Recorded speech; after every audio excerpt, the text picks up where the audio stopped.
Hello, and welcome to Conversations with Chicago Collections Consortium. I'm Jeannie Long, Executive Director of Chicago Collections Consortium. And for those of you who are new to Chicago Collections, we're a consortium comprised of museums, library, and cultural heritage organizations, all working together for the preservation and promotion of Chicago's rich history and culture.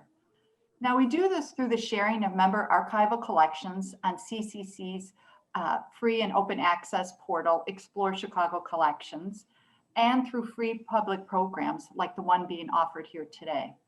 Be sure to check out Chicago Collections website at chicagocollections.org for additional listings of programs and to join our mailing list. We also encourage you to follow us on social media.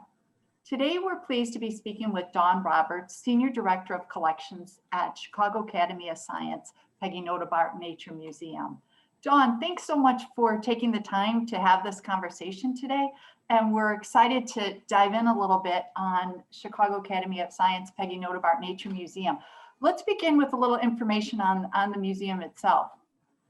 Absolutely. So the Chicago Academy of Sciences actually has a really long history of engaging visitors and the public about nature in the Chicago region and beyond. The Academy was founded in 1857, and it opened its doors to Chicago's very first public museum in downtown Chicago in 1869. So this little historic clip of the map, you can see the little red star. If you're familiar with where the Art Institute stands today, you would go west just a couple blocks in, and that's where our very first museum stood. Now, at the time, the Academy's scientific collections were estimated to be the fourth largest in the country, but that building was destroyed by the Great Chicago Fire of 1871.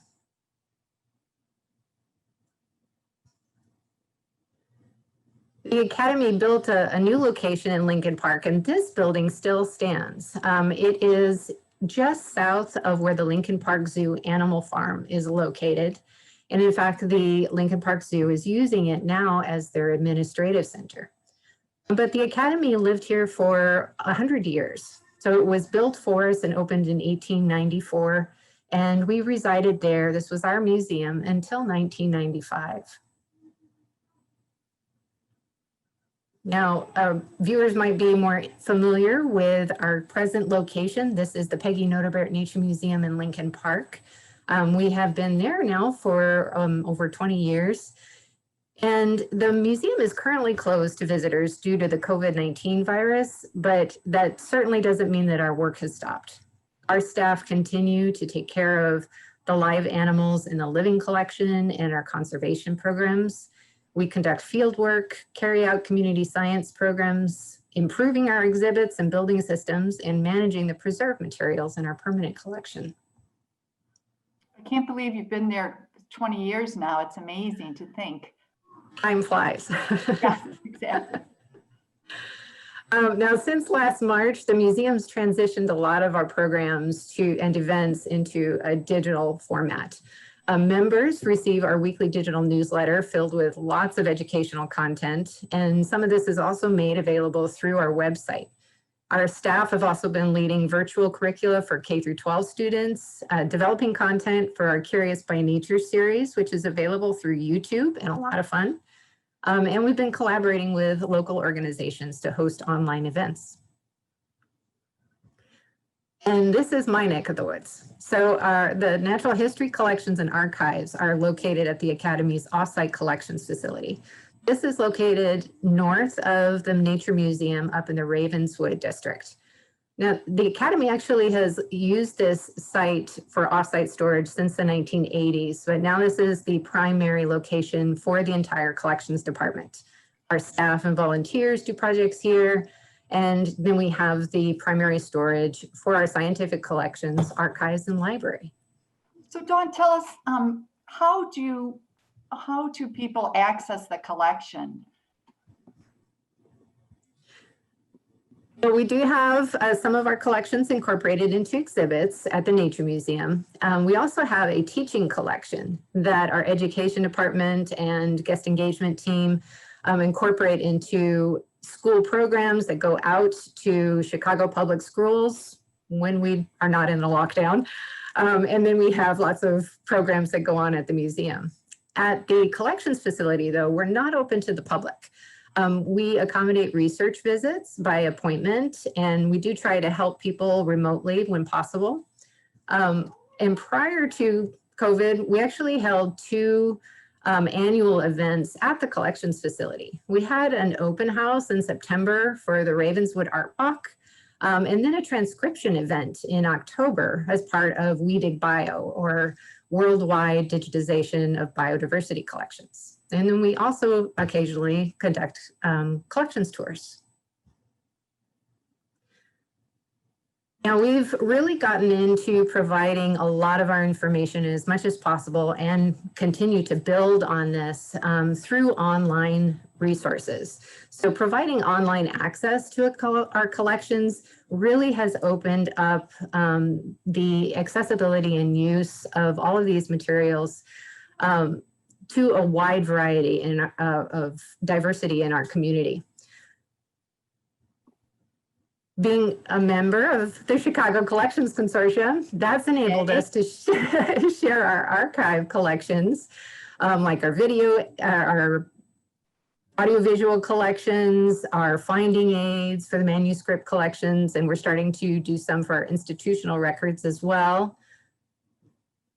And then we have other sources like this, the Internet Archive. We actually had started using this as a means to share publications the Academy had produced. And this has been one of my longest term projects. We started scanning these in 2008, and we're creating searchable PDFs. So we're still plugging away at it.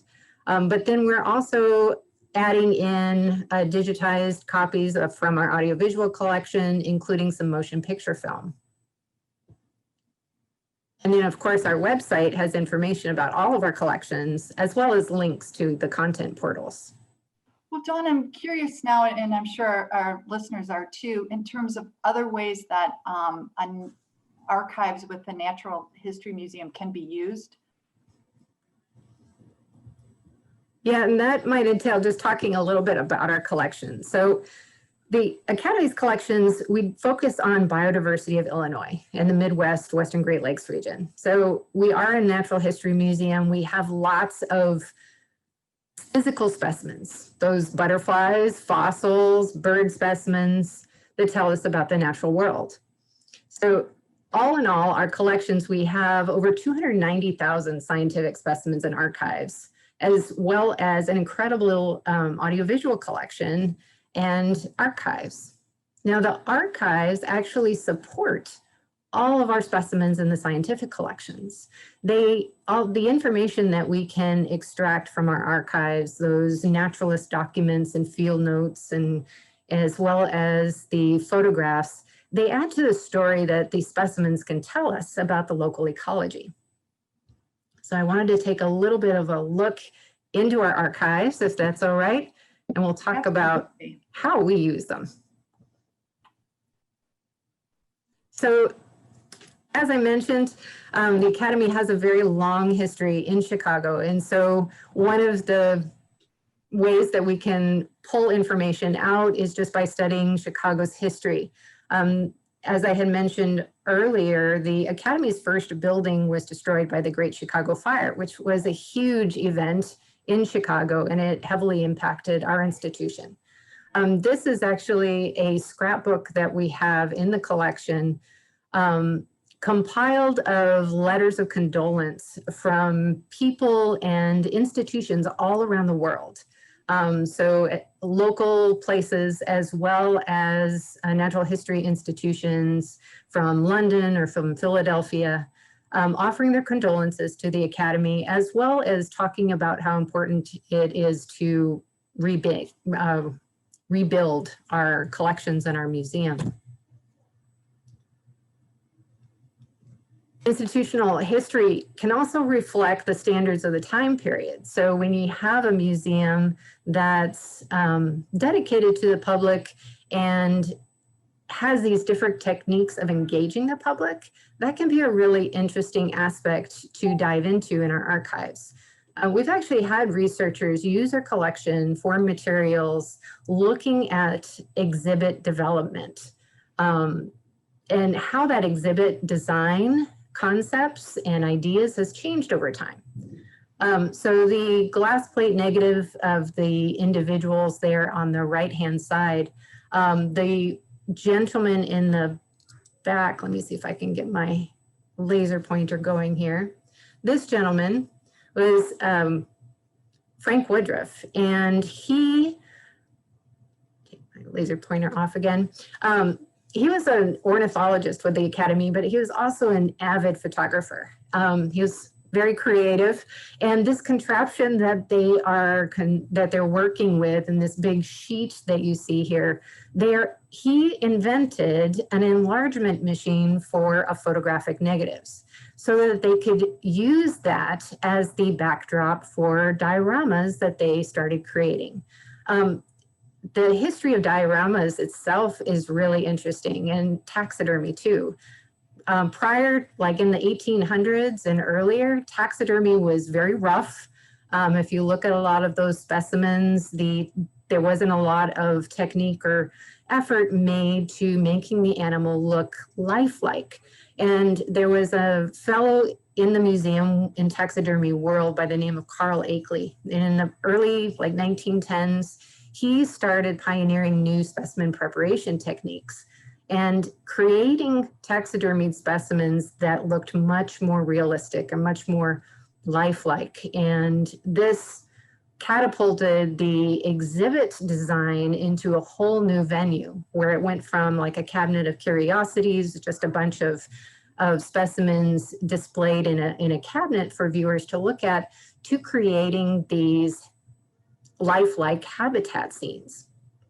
Now, one of the things that I especially like about the Academy's involvement is that they made a huge effort throughout their time making dioramas, and even still, of creating scenes that really exist. So creating places across Illinois that you could go visit a diorama at the museum and then actually go out and find it in Illinois and see the same kind of scene. And they were designed after Frank Woodruff's photographs that he would go out and take of these different ecological systems in Illinois. And so truly some of these, that snapshot in time. Dawn, I'm curious though, do any still exist in the collection then? We do. Now we have 3 dioramas that are at the Nature Museum, and those have continued that concept. So they are of real places like the Illinois Beach State Park in Illinois. And in the older exhibits, those dioramas, we do have the backdrops still in our collection. We have upwards of about 47 of them. And we still have one small one that is intact, which is really interesting to look at too. Fascinating. Now, archives also can provide a lot of information about the naturalists themselves, which is interesting, as well as taking a look at the content about environmental concerns that was directed towards the public. And I wanted to talk about a few of these naturalists that are highlighted in our collections. One of the most prominent voices for the environment in the Academy's archives is actually this gentleman, Herman Silas Pepoon. He was a botanist by training, but he actually worked as a physician. Then he moved to teaching science at Lakeview High School, which is actually just down the street from our Ravenswood Collections facility. So a Chicagoan. He very much so, yes. He would work all over Illinois. He was enthralled with fish and plants and ecology as a whole system, not necessarily just one part, although botany was his specialty. He was very active and well-known in the scientific community in Illinois. And, you know, these conversations that we're having today about our local environment, about the impact that introduced species can have and the importance of protecting our native species and understanding how these whole ecosystems work today. He was having these same conversations 100 years ago. He was a huge advocate for the preservation of native plant species in Illinois and really wanted residents to plant native species in their gardens. Some of his work took him all across the state. This is a map that we have in the archives of a plant survey that he conducted. And I'll blow up some of his writing so we can talk about it. So this first one reads, in 1876, which is when he made the first plant survey coming through this area. I made a survey of the 226-acre farm of my father. There were 120 acres of woodland colored green, 9 springs, and a vigorous living stream. I found 355 species of plants, including the following choice species. And then he has this list of different plant species that he found in this area. And then he went back 28 years later and resurveyed the same plat of land. So in 1904, a careful survey showed me no springs, only an intermittent stream, 18 acres of woodland, and but 200 species, 57 of them weeds, or these introduced species that don't play nice in the environment. The effect in 28 years of deforestation.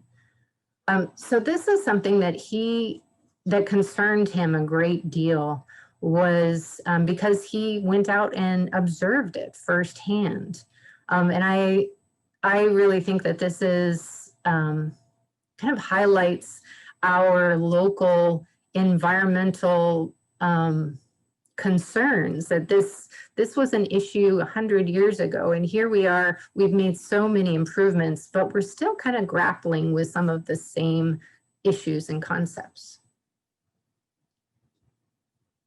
Pepoon also spent a considerable time out in the northwest part of Illinois in a place called Apple River Canyon. So if you have ever been out to Apple River Canyon State Park, you actually have Pepoon to thank. He spent a considerable amount of time out there, identified over 500 species of plants, many of which are also in our collection. But one of his most noteworthy discoveries was this pretty tiny little pink flower that you can see in the lantern slide. It's called a bird's eye primrose. And it was previously known only in very northern areas. So you're talking like Minnesota, maybe northern Wisconsin, up into Canada. So scientists, when they document a species, part of that observation is tied to geography, and that helps us actually plot out where a species exists, and that's known as its range. So Pepoon's identification of the bird's eye primrose in Apple River Canyon seriously extended the southern range of this population of the plant. And he also, because of this work and the substantial efforts that he made in this area, the state voted on making it a state park in order to preserve a lot of this area out there.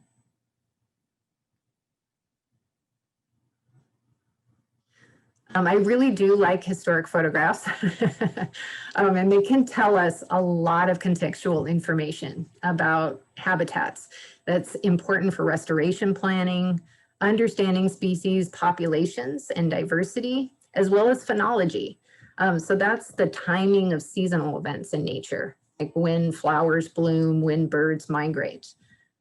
These images are not of Illinois, but they're of several surveys conducted by the Academy in 1928 to 1933 of the Paul Rainey Bird Sanctuary in Louisiana, which is right along the Gulf of Mexico. This I brought up as an example of how these historic photographs can be used. Several years ago, we were contacted by the Louisiana Department of Wildlife and Fisheries for images from this survey. as they were working on restoration plans, and they were also in the midst of conducting population assessments of species that they were identifying in that area presently. So here we can go back 90, 95 years, and they were using these images to actually identify specific species that were found, as well as physically count how many of those particular species they found in each one of these photographs to try and extrapolate population estimates at that time period. The little laughing gull on the nest, they also found those more close-up pictures really valuable because they were able to even identify some of the plants and the assemblages that the birds were nesting in and actually using as habitat. What a huge resource. Dawn, how large a collection is that? Our audiovisual collection, we have, I estimate, about 100,000 images. And the specimens, the birds and fossils and things like that, we have inventoried, so we know exactly what we have on site. The images, I've only managed to catalog maybe 6,500 of them. So I have a lot more work to do. And there's probably a wealth of information in that collection. Frank Baker, this gentleman here in the woods, this is another tie-in between our collections that's really interesting. Baker was a malacologist that worked for the Academy from 1894 to 1915, and he conducted ecological surveys across northern Illinois. And these are some of the small little tiny vials with shell specimens in our collection. His work with mollusks actually helped describe the incredible diversity of this group, as well as highlight their environmental vulnerability across the country. One of Baker's publications, he was quite prolific. He described an ecological survey that he conducted in 1908 and 1909 up in the Skokie Marsh region, which is just north of Evanston. Now, this publication contained maps and descriptive information about the localities where they were collected. So we were actually able to pull a lot more detail and add that in as a supplementary information for our specimen collection. But this image here, I wanted to point out, this one, we also found, because we were doing another project about the same time, that we had many of the original glass plate negatives in our photography collection, our audiovisual collection. And we were able to pull a lot of information into, like metadata into that collection as well. Get my laser pointer back here because there is one thing that I wanted to point out. Now, this image was actually taken in 1908. If you see back in here, you can see the understory very clearly under these trees. You can see the base of the tree all the way down to the ground floor. Now, if you were going on a walk in this area today, this is not the environment that you would see. All of this area here would just be chock full with an invasive plant called buckthorn. Buckthorn was introduced and is quite widespread. It takes over and pushes out native plant species. So images like this can be used for restoration planning. This is actually one of trying to get rid of that buckthorn is one of the main parts of the restoration activities being conducted by the forest preserves in this area today.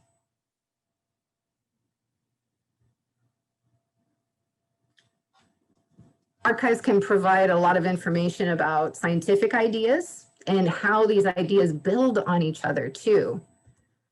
This is some documents that we have from William Lyon, who was a local naturalist, again, an ornithologist, and he was actually founder of the Inland Bird Banding Association, which started in 1922.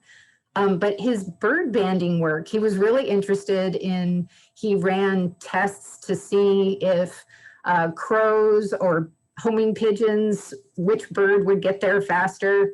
But his work with banding work and birds' migratory instincts actually sparked a lot of regular experiments testing the homing ability of wild birds and interest in migratory studies. In fact, on bird migration, one of my favorite pieces in the archives is just a series of notebooks that look like this. Now, Chicago sits in a major bird migratory route. It's known as the Mississippi Flyway. There's probably a lot of bird watchers out there who are well aware of this. We have the opportunity to see so many different species that come through this area in the spring and fall. And records like this one can provide information about the birds that migrate through our area over time. So this document was developed by or created by William Druce. He was another Chicago native. He taught himself how to record bird observations. He just loved watching birds, and he ended up compiling, and I highly doubt that he started out with this initiative, but he ended up compiling 40 years worth of observations of bird migrations along Chicago's Lake Michigan shoreline from about 1904 to 1944. So these 40 journals that we have from Druce, one of our projects that we're trying to do is transcribe this information and get it into a format that people can use today, because this information is highly sought after. Ornithologists or people just interested in watching birds, having the information about the bird species that come through can inform us a lot of what's going on with our climate, how bird species are changing, or the assemblage of bird species that we see coming through this area. And today we have a lot of digital ways to record the same kind of information. So people can enter in their observations into eBird or into iNaturalist, and also feed their observations into current science projects.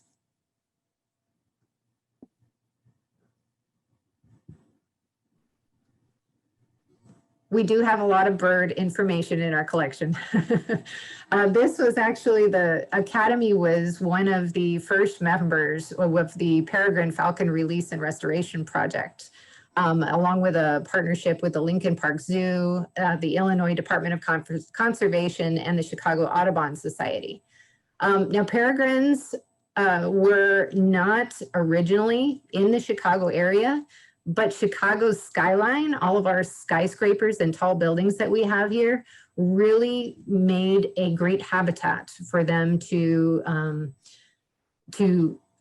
develop in. And the project started in 1985, and I think we had the first successful nesting in about like 1988, and that was the first nesting that we've had in Illinois since like 1950 or 51. So it had been between 35 and 40 years since we'd had a successful nesting of peregrine falcons in our state.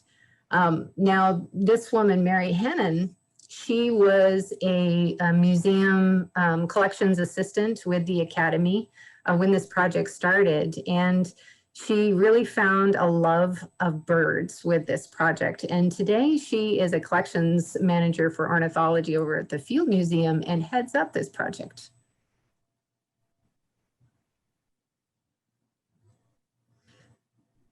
And Natural History Archives have a wealth of information about regional ecology. So using these records and the audiovisual materials, we essentially have a window into the past to observe the animals, the plants, the habitats, interactions between species, which is really interesting. And I will lump human interactions in there as well. This It's one, if you, Dawn, to share that, you know, the discoverable is how extensive the collections in terms of decades and decades of records to Mhm. draw upon. So it's fascinating. And I really do love studying those human interactions with nature. This photograph always makes me chuckle. I don't know if you can see it, but so the photograph on the left, there is actually a fellow climbing the tree right there. This photo, it just, yeah, it tickles me because here he is climbing up that tree with all of his camera equipment. He is determined. You know, scientists do have a lot of tenacity. And this kind of shows to the extent, you know, what people are willing to do in order to study the animals and the plants that they love and they care about. But once he got up there, there's the red shoulder hawk nest, bringing in some prey. He's got a little shrew or a little mouse in his beak.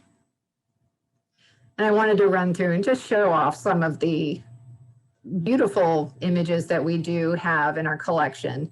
And because of their information, that metadata that they have associated with the images, it transforms from a piece of art to something that is enjoyable to look at to a piece of valuable scientific information that we can use that tells us what species were there. Here we have a greater prairie chicken nest. So we have the locality that was taken as well as the date.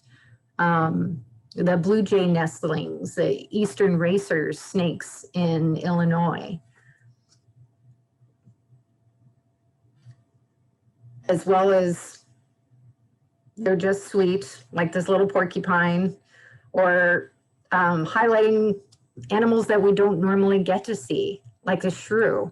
Tapan Gregory, he was one of the early users of that stop motion photography, where he would set up a photography set and have a little piece of bait out. So the shrew has just picked up the little piece of bait that triggered a camera to take a photograph. And so this is a little creature that you'd have to sit out there very patiently and quietly for days probably in order to see, but he was able to capture it with this camera photography, snap trap kind of thing.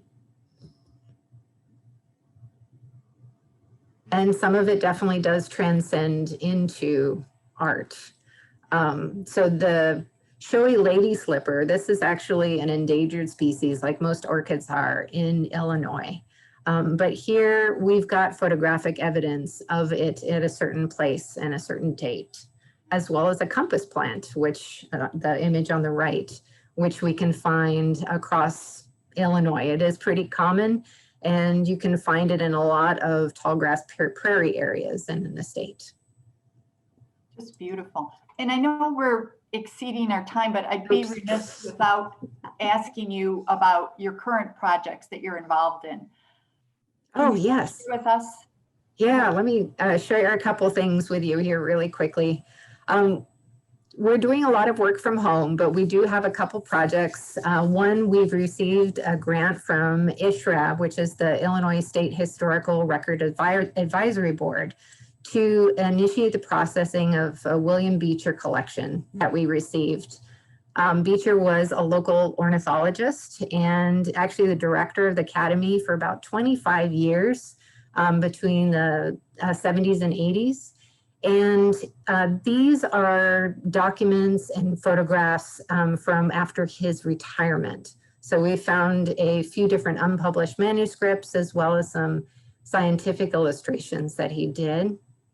And then our other project I wanted to quickly share is our digitizing our motion picture film collection. We have a little over 1,300 original motion picture films taken largely of field work, either by Academy scientists or naturalists from the area. And we have just started digitizing some of our very oldest films. These are from 1925, 1926. And they're not all of Illinois. We actually, some of these, have a little clip here to share with you. These were taken by a local ornithologist, Benjamin Galt, who lived out in Glenview. And he did a trip out to Ireland to study the bird rookeries out there, the bird nesting sites out like at Blasket Island, which this clip is of. And we have a collaboration actually with the Irish Film Institute because they discovered some of our testing films that we did test just to see how the digitization process would go.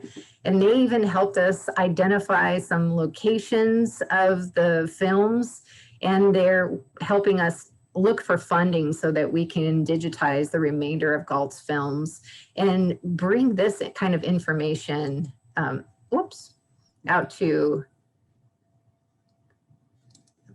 let me just get this, there we go. So the 6 that we have digitized can be found on our Internet Archive page.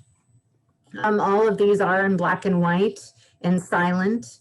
But again, just like with the photographs, these would offer us a way to identify the species that were present and even have a better handle on how species interact together.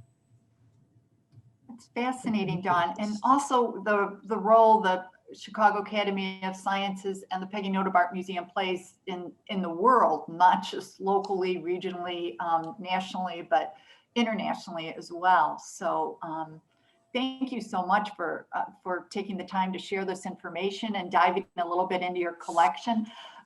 For more information about Chicago Collections, you can contact us on these email addresses here, as well as any questions for Dawn at the Nature Museum. I'm sure she'd be happy to speak with and answer any questions. But thank you all for joining us, and a special thank you, Dawn, to you and to your colleagues at the Peggy Notabart Nature Museum and all the great work that's happening there. We'll look to stay in touch, and thank you. Definitely. Thank you for having me. It was a pleasure.